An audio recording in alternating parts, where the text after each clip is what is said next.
दिल है तो धड़कने का बहाना कोई ढूंढे, पत्थर की तरह बेहिस्सों बेजान सा क्यों है। नाजरीन, मैं हूं बिस्मिल आफ्ताब आलम और आप देख रहे हैं उर्दू हिंदी नॉलेज चैनल। आइए, जो सीरीज़ चल रही थी उसी में बात करते हैं। मोस्ट इम्पोर्टेंट क्वेश्चन है ये यूपीटीजीटी एग्ज़ाम के लिए। आज का जो पहला सवाल है आपके सामने वो है ओरिएंटल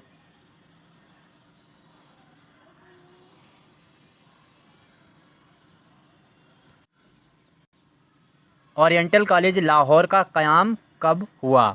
बहुत इंपॉर्टेंट आज के क्वेश्चन होंगे।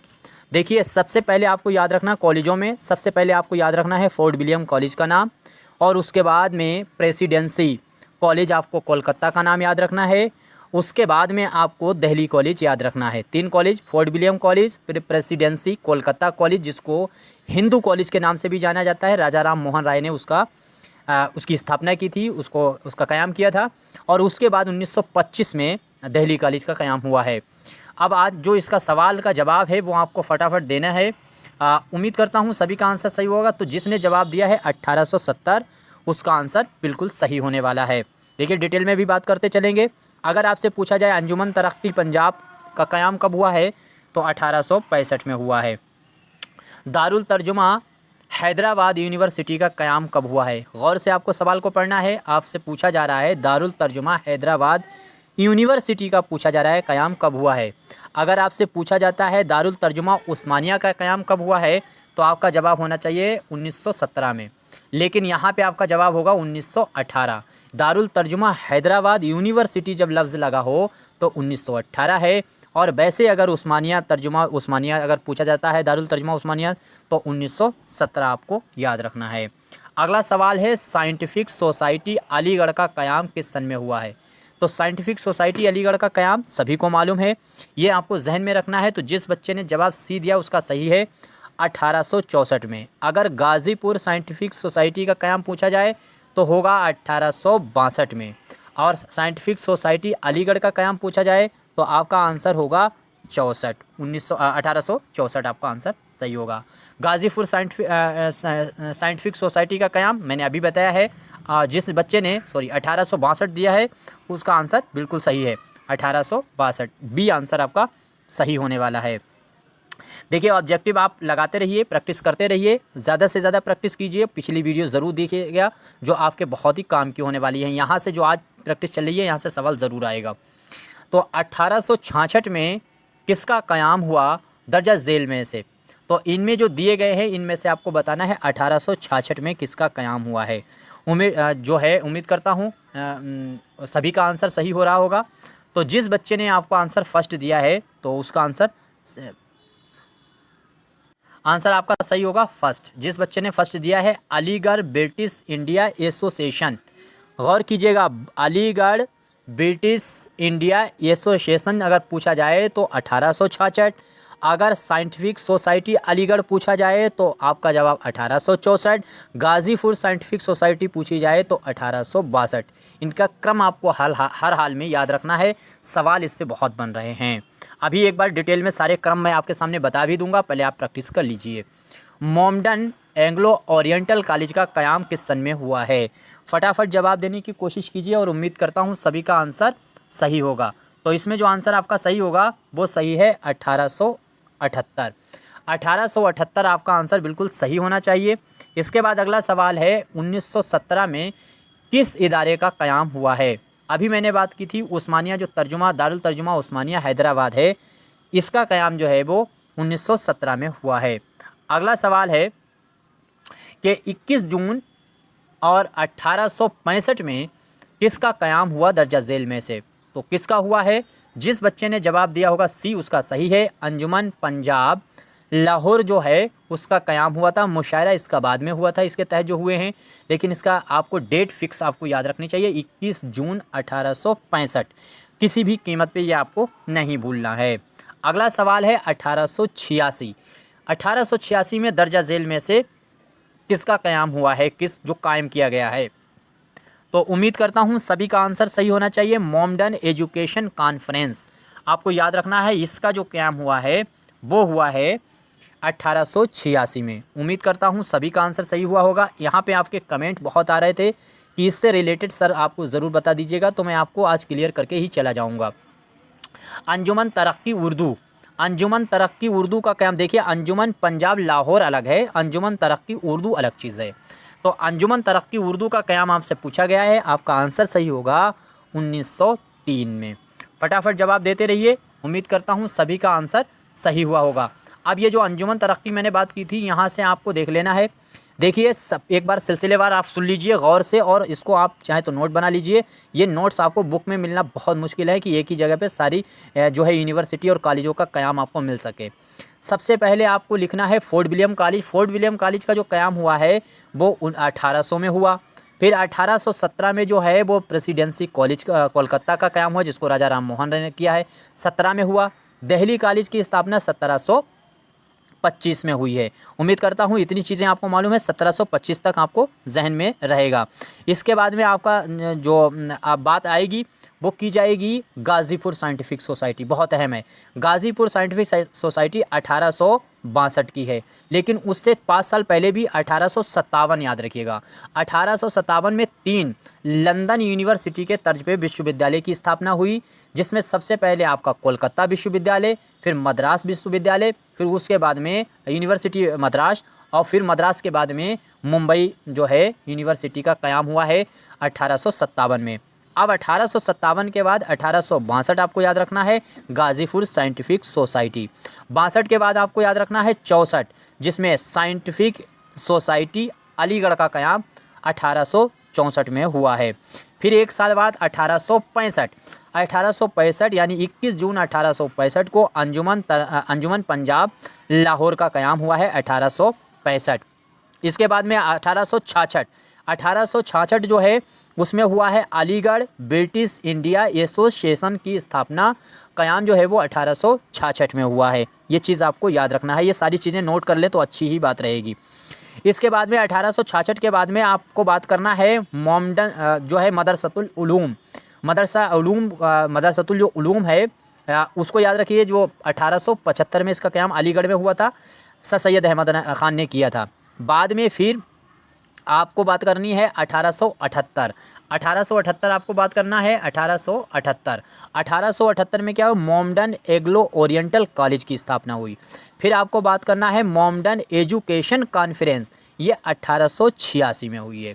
इतनी चीज़ें अगर आपको मालूम है, और फिर इसके बाद में अगर अंजुमन तरक्की उर्दू अगर पूछा जाए तो अंजुमन तरक्की उर्दू जो है वो 1903 आपको याद रखना है। फिर आगे अगर दारुल तर्जुमा उस्मानिया पूछा जाए तो 1917 है, और दारुल तर्जुमा उस्मानिया जो है हैदराबाद यूनिवर्सिटी का क़याम पूछा जाए तो 18 है यूनिवर्सिटी। ये चीज़ें आपको उम्मीद करता हूँ सब मालूम रहेंगी। बाकी जो चीज़ें अगर नहीं आती हैं क़याम के तौर पे तो वो मैं आपके सामने रखूँगा।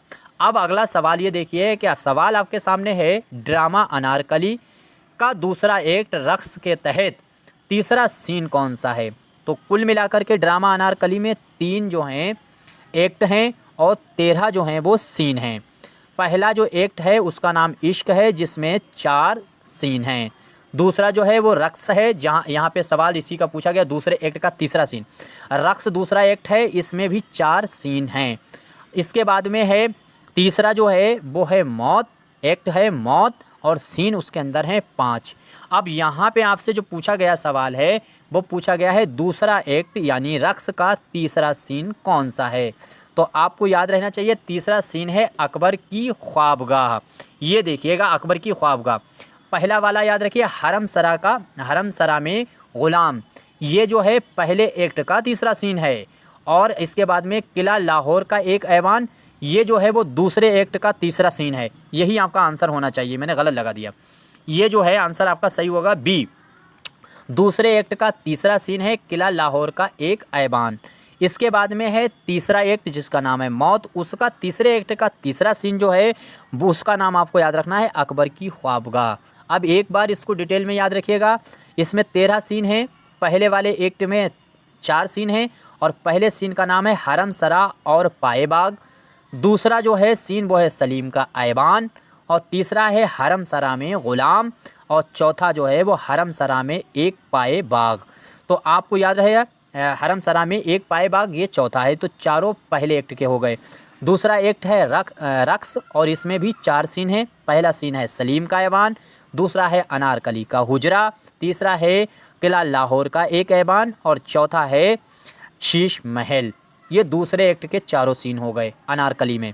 इसके बाद में अनारकली में है तीसरा एक्ट मौत, उसमें है 5 सीन और पहला सीन है सलीम का ऐवान, दूसरा है जिंदान, तीसरा यहाँ पे जो है आपके सामने ही है अकबर की ख्वाबगाह, चौथा है जिंदान का बैरूनी मंज़र और पांचवा जो है वो सलीम का ऐवान है। अब सलीम के ऐवान पे गौर कीजिए। सलीम का ऐवान जो है वो पहले एक्ट का दूसरा सीन भी सलीम का ऐवान है। इसके बाद में दूसरे एक्ट का पहला सीन भी सलीम के ऐवान के नाम से है। इसके बाद में तीसरा जो एक्ट है मौत, उसका पहला सीन भी सलीम का ऐवान है और आखिरी यानी पांचवा सीन भी सलीम का ऐवान है। आई थिंक अब ये ड्रामा आपको क्लियर रहेगा। इतनी चीज़ें आपको मालूम होनी चाहिए। कोशिश करते हैं वो चीज़ें आपके सामने रख दी जाए जो एग्ज़ाम में आती हैं। आप पहली बार इस चैनल पे आए हैं तो चैनल को सब्सक्राइब करके जुड़ सकते हैं। आपकी मर्ज़ी की बात है, मैं प्रेशराइज़ नहीं कर रहा। अच्छा लगता है तो लाइक कर सकते हैं, नहीं अच्छा लगता है डिसलाइक कर सकते हैं। किसी के काम आ जाए तो उसको शेयर कर सकते हैं। सवाल है अंजुमन पंजाब लाहौर का पहला सदर कौन था? यही वो अंजुमन है जिसके तहत जो है मजमून दे करके, मौजू दे करके आपके सामने मुशायरे जो है वो कराए जाते थे। और पहला मुशायरा जो हुआ था वो कब हुआ था? तो 30 मई 1874 को। और अंजुमन पंजाब लाहौर का क़याम 21 जनवरी 1865 को हुआ था। ठीक है। और इसका पहला सदर अगर आपसे पूछा जाए तो सभी को आपका आंसर सही होना चाहिए बी। जिस बच्चे का आंसर सही है बी, उसका सही है डॉक्टर जो है डेबुलाइटर का नाम आपको याद रखना है। डॉक्टर डेबुलाइटर जो हैं उसने इस जो है अंजुमन का सबसे पहला सदर था, अंजुमन पंजाब लाहौर का। उम्मीद करता हूँ सभी को याद रहेगा। और दूसरी चीज़, अगर आपसे पूछ लिया जाए, इसका पहला तो सदर पूछ लिया है, इसके बाद बनने वाला सदर जो है वो कौन है? अंजुमन पंजाब लाहौर का पहला हिंदुस्तानी सदर कौन था? तो लाइटर जो है वो है तो पहला सदर, लेकिन वो जो है फॉरेन कंट्री का है। अब इसमें अगर पहला हिंदुस्तानी पूछा जाए तो मोहम्मद हुसैन आज़ाद था अंजुमन पंजाब लाहौर का पहला सदर। ये भी चीज़ आपको याद रखिएगा। आपको सवालों पे दोनों पे कंफ्यूज नहीं होना है। हिंदुस्तान में पहला सदर अगर हिंदुस्तानी पूछा जाए तो मोहम्मद हुसैन आज़ाद, और अंजुमन कायम हुई तो उस टाइम पर सदर कौन था? तो वो सदर था लाइटर। आपको याद रखना है। दूसरी चीज़, एक चीज़ और भी याद रखिएगा, तो डॉक्टर डेबुलाइटर जो है ये गवर्नमेंट कॉलेज लाहौर का प्रिंसिपल भी था। ये चीज़ भी याद रखिएगा। लाइटर जो अभी सदर था अंजुमन पंजाब लाहौर का, वो गवर्नमेंट कॉलेज लाहौर का प्रिंसिपल भी था। ये भी आपको याद रखना है। अब आपसे जो सवाल पूछा गया था उसका जवाब आपको मिल गया होगा। सवाल है अव्वल में नेचुरल शायरी का नज़रिया किसने पेश किया था? तो अव्वल में नेचुरल शायरी का अगर नक्काद के तौर पे पूछा जाए किसी का नाम तो आज आपको हाल ही बताना है। लेकिन यहाँ पे क्या आपको जवाब देना है? तो जवाब देना है बी, अंजुमन पंजाब लाहौर ने नेचुरल शायरी का नज़रिया का जो है नज़रिया दिया था। बाद में इसी से इस्तिफ़ादा करके मौलाना अल्ताफ़ हुसैन हाली ने मुकदमा शेर व शायरी में और उनकी शायरी को नेचुरल शायरी का नज़रिया माना जाता है। तो यहाँ पर सबसे पहले अगर पूछा जाता है तो अंजुमन पंजाब लाहौर, फिर उसके बाद हाली का नाम आपको याद रखना है। ये कन्फ्यूज़ आपके अंदर नहीं रहनी चाहिए। इसके बाद एक चीज़ और भी याद रखिएगा, आपको याद रखना चाहिए कि अंजुमन पंजाब लाहौर का पहला नाम जो है अगर पूछ लिया जाए, उसका अंजुमन पंजाब लाहौर थी, उसके पहला नाम क्या था? तो आप कहेंगे अंजुमन मतालिब मफीद पंजाब, मफीदा पंजाब। ये चीज़ आपको याद रखना चाहिए। अब अंजुमन पंजाब लाहौर का पहले नाम था अंजुमन मतालिब मफीद पंजाब, ये आपको भूलना नहीं है। अगर पूछ लिया जाए अंजुमन पंजाब लाहौर का सरपरस्त मुतहर्क कौन था, तो मुतहर्क सरपरस्त पूछा जाता है तो कर्नल हालाइट का नाम आपको याद रखना है। ये चीज़ भी आपको नहीं भूलनी है। उम्मीद करता हूँ अब आपके बातें चीज़ें क्लियर हुई होंगी। अंजुमन पंजाब लाहौर का पहला मुशायरा किस सन में हुआ था? तो मैं ये शुरू में कह चुका था। पहला मुशायरा हुआ था 30 मई, आपको जवाब देना है 30 मई 1874। पहला मुशायरा 1874 30 मई को हुआ था। दूसरा 30 जून 1874 को हुआ। तीसरा 13 अगस्त को हुआ 74 को। और चौथा जो है वो 1 सितंबर 1874 को हुआ। अगर बाई चांस आपसे पूछ लिया जाए पहले मुशायरे का मौजू क्या था, तो बरसात था। याद रखिए, हाल ही ने इसमें नज़म पढ़ी थी, हाल ही ने दूसरे में शिरकत नहीं की थी, पहले में शिरकत की थी, दूसरे में नहीं की थी, फिर तीसरे में भी इन्होंने शिरकत की है हाल ही ने, चौथे में भी की है, पाँचवें में शिरकत नहीं की थी, छठे में की थी। कुल मिलाकर इसके तहत जो मुशायरे हुए हैं वो सिर्फ 10 हुए हैं। तो पहला आपको याद हो गया, चौथे चारों यही हैं, पहला दूसरा तीसरा चौथा यही है। पाँचवा अगर बाई चांस पूछा जाए तो 1 अक्टूबर 74 है। छठा अगर पूछ ले 14 सितंबर है। नवा पूछ लिया जाए तो सातवां पूछ लिया जाए तो 19 सितंबर है। आठवां पूछ लिया जाए तो 30 जनवरी 75 है। इस तरह से आपको याद रहना चाहिए। अगला है अंजुमन पंजाब लाहौर का आखिरी मुशायरा।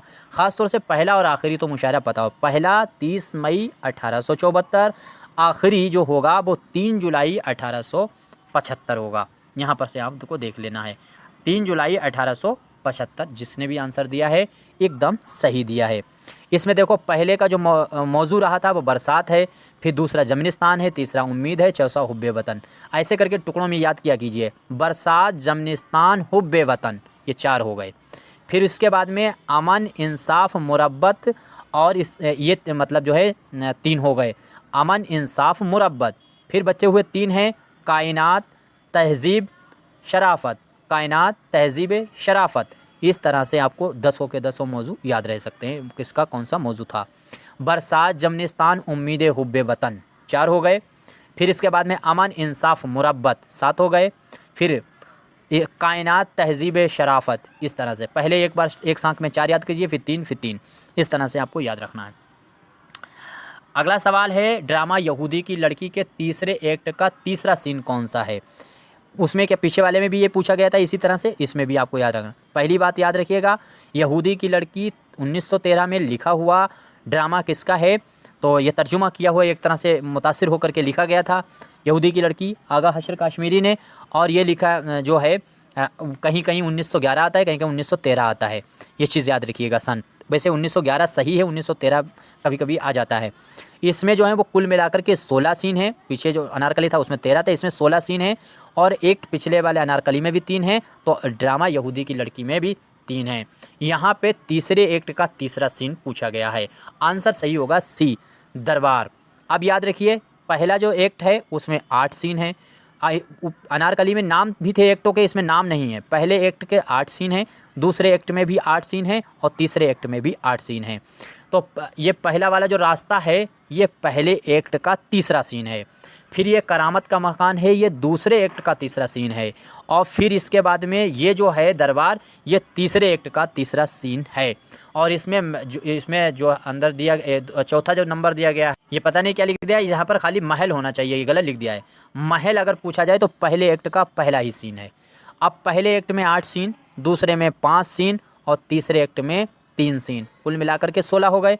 पहले एक्ट वाले 8 सीन क्या हैं। पहले एक्ट में 8 जो सीन है उसमें सबसे पहला महल है, दूसरा यहूदी का मोहल्ला है, तीसरा रास्ता है, चौथा यहूदी मोहल्ला है और 5वां मकान है, छठा उजरा का मकान है, 7वां फिर मकान है, 8वां बाग है।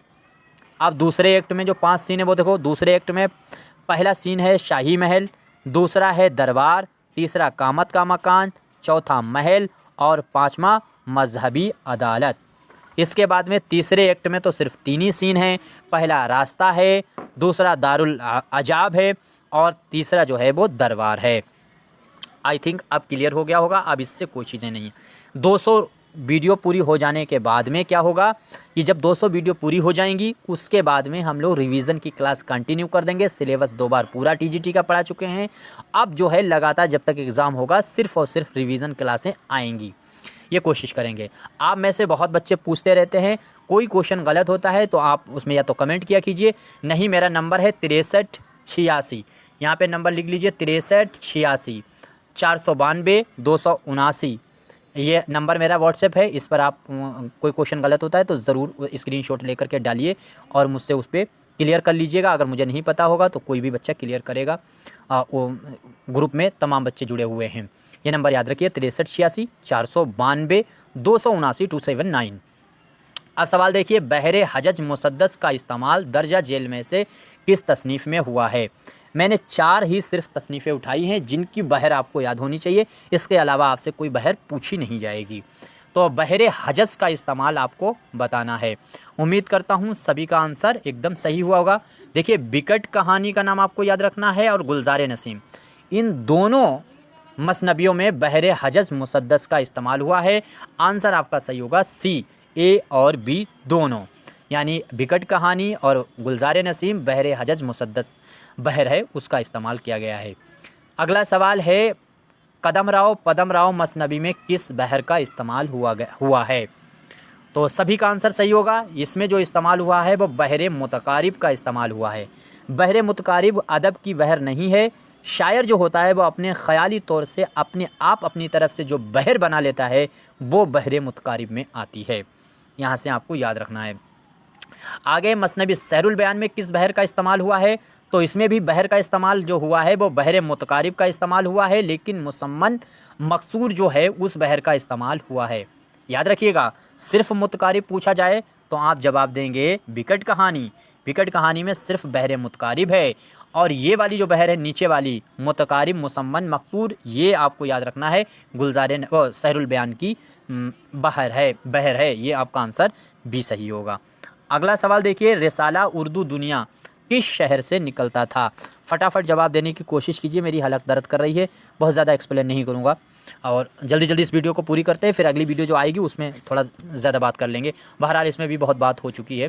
तो इसमें आपका आंसर जिसने दिल्ली दिया होगा उस बच्चे का सही है। देखिए रिसाला उर्दू दुनिया दिल्ली से निकला है। उर्दू एकेडमी कब कायम हुई? दिल्ली में 1969 में। उर्दू गालिब एकेडमी कहाँ कायम हुई है? तो दिल्ली में 1969 में। और गालिब नाम का रिसाला कहाँ से निकलता है? तो इसी जो है दिल्ली से निकलता है। यहाँ पे ये 4 जो शहर दिए गए हैं, इनसे जो जो रिसाले निकले हैं वही याद कीजिएगा, क्योंकि रिसाले अमूमन यही पूछे जाएंगे। इतने ही शहरों के आपको याद रखना है, मैं खुद ही प्रैक्टिस करवा दूंगा। अगला सवाल है ज़बान और ज़बानो इल्म ज़बान, ज़बान व इल्म ज़बान ये किसकी लिखी हुई तसनीफ़ है? आई थिंक आप सभी को मालूम ही होगा, और नहीं मालूम है तो आपको मालूम होना चाहिए। ये किसकी है? तो अब्दुल कादिर सरवरी का नाम आपको याद रखना है। अगला सवाल है दीवाने गालिब का हिंदी में तर्जुमा किसने किया था? अच्छा, आपको बताना है कि गालिब की जो है चिराग़े दर मसनबी है, उसका हिंदी में तर्जुमा किस शायर ने किया था? देखिए कौन बताता है, जल्दी जल्दी जवाब देने की कोशिश कीजिए। अब इसमें दीवाने गालिब का भी तर्जुमा आपको बताना है किसने हिंदी में किया था। तो जिस बच्चे का जवाब होगा सी, उसका आंसर सही है। अली सरदार जाफरी का नाम आपको याद रखना है। आपकी तरफ से एक सवाल बहुत आ रहा है कि सर टीजीटी के लिए कोई बुक बता दीजिए, तो मैं किसी भी बुक को आपके सामने एडवर्टाइज़ नहीं कर सकता, और तमाम बुकों में तमाम खामियां हैं। अगर आप उससे तैयारी नहीं कर पाए तो आप उसका दोष मेरे सर रखेंगे। मैं सिर्फ ये कहता हूँ कि चाहे आप मेरे चैनल पर तैयारी करें, चाहे कहीं भी करें, एक चैनल को फॉलो करें और कोई एक बुक फॉलो करें। कोशिश हम करते हैं कि अगर मेरे एग्ज़ाम के बीच में आपका एग्ज़ाम टीजीटी का गैप 1 महीने का हो गया तो मेरी खुद आपके सामने प्रैक्टिस नुमा 5000 क्वेश्चन की बुक आ जाएगी, और उसमें साथ ही साथ में आपको OMR सीट भी मिलेगी। आप घर पे बैठ करके आराम से प्रैक्टिस कीजिए, टाइम भी आपको पता चल जाएगा कितनी देर में कितने गोले हम भर सकते हैं OMR सीट पे। बहुत अच्छी प्रैक्टिस होने वाली है। और अगर कहीं कम टाइम रहा और मैं बुक नहीं ला पाया तो यूँ समझ लीजिए 2 से 3 घंटे का डेली क्लास चला करेगा रिवीजन में। अब अगला सवाल ये है कि फ़ारसी नाबिल हुमा खानम का उर्दू तर्जुमा किसने किया था? फटाफट जवाब देने की कोशिश कीजिएगा, और बहुत आसान सा सवाल है, उम्मीद करता हूँ सभी का आंसर सही हुआ होगा। देखिए सज्जाद हैदर इल्दरम का नाम आपको याद रखना है। इन्हीं ने हुमा खानम का जो है वो तर्जुमा किया था उर्दू में। और दूसरी बात आपको ये याद रखनी है कि जो सज्जाद हैदर इल्दरम हैं, उनके बारे में डिटेल में आपको पढ़ना है। इनके ख़ास तौर से 3 जो मजमूए हैं, उन मजमुओं को आपको हर हाल में और सनबाई आपको याद रखना है। अगला सवाल है हिंदी अदब की तारीख़। हिंदी अदब की तारीख़ किसकी किताब है? ये सवाल आए हुए सवाल हैं किसी ना किसी एग्ज़ाम के अंदर। तो उम्मीद करता हूँ सभी का आंसर सही हुआ होगा। ये वाले जो क्वेश्चन अब हैं ये ज़रूर आए हुए क्वेश्चन हैं, और इसमें आंसर जिस बच्चे ने दिया है प्रोफेसर अहमद हुसैन, नाम आपको याद रखना है, प्रोफेसर अहमद हुसैन। इन्होंने लिखी है हिंदी अदब की तारीख़, याद रखना है हर हाल में। अगला सवाल है उर्दू का रिचर्डसन किसे कहा जाता है? उर्दू का रिचर्डसन किसे कहा जाता है? अंग्रेज़ी में के जो अदीब थे उनको हिंदुस्तान से किससे तशबीह दी जाती है, उनको मिला करके बता दिया जाता है कि किसको क्या कहा जाता है। इस तरह से आपको वीडियो याद रखना है। हिंदुस्तान का जैसे आपको पूछा जाए शेक्सपियर किसे कहा जाता है, तो कालिदास को कहा जाता है। और साथ ही साथ में उर्दू के अंदर जो है शेक्सपियर कहा जाता है आगा हाशिर काश्मीरी को। ये चीज़ आपको याद रखना है। इसी तरह से जैसे चाणक्य है हिंदुस्तान का, और जो है आधुनिक चाणक्य मैकियावेली को कहा जाता है। कहीं ये सवाल अलग से ना पूछने, आपको ये सारी चीज़ें कॉमन चीज़ें मालूम होनी चाहिए। तो इसमें रशीद अहमद सिद्दीकी जिसने जवाब दिया होगा उसका सही है। रिचर्डसन जो है वो रशीद अहमद सिद्दीकी को कहा जाता है।